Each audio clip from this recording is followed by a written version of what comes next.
Precise ratios are essential to creating the perfect emulsion, ensuring every ingredient binds seamlessly. Looks like flow rate is stabilizing.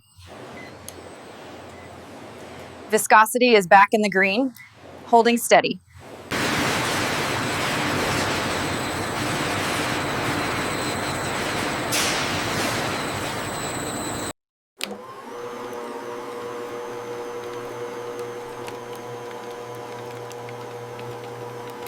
Every batch is refined and tested for quality.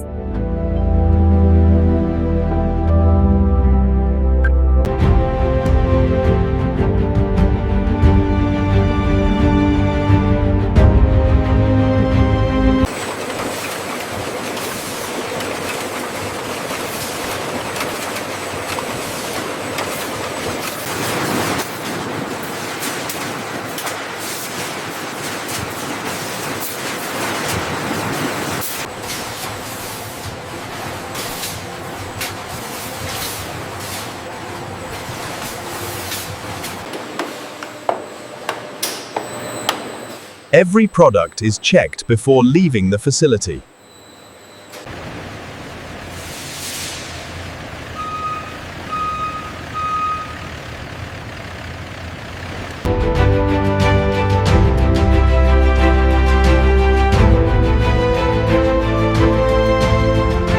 And that's how mayonnaise is made, from start to finish.